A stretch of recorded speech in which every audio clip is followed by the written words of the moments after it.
O itong kwento. Kwento. Ang alamat ng Ghost Project. Dito talaga nagsimula yan eh. Sa mga taong ito. At kung kilala nyo, i-comment nyo sa baba.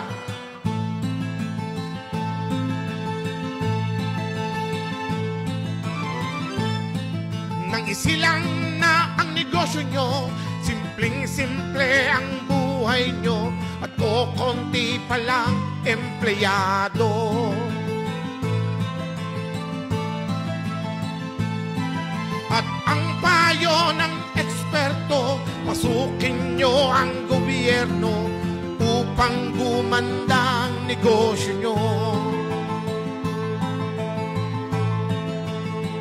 At sa gabi napupuyat pagbibilang magkano na kinita nyo.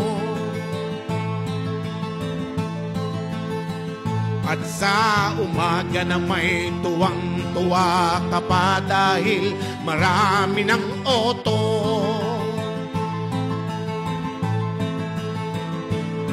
Ngayon nga ay malaki ka na, dumami na inyong kontrata, lahat ng project nyo'y hindi ginagawa.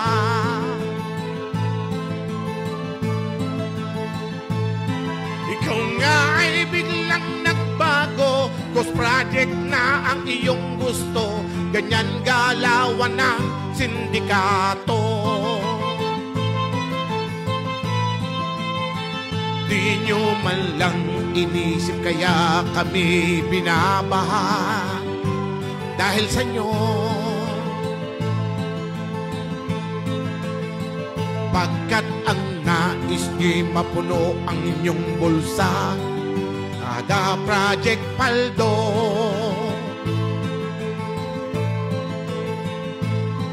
Nagdaan pa ang mga araw, mga project nyo'y naligaw, kayo ay nabuko sa masamang bisyo.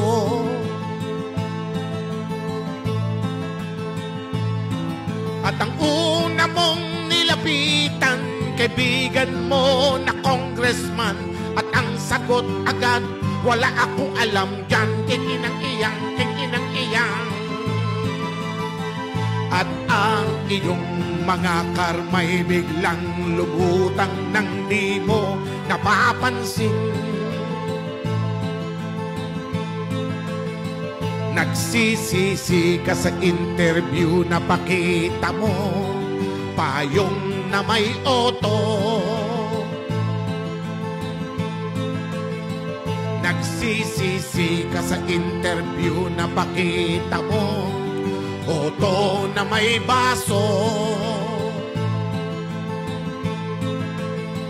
Magsisisi sa ninakaw nyo sa gobyerno, kada project paldo.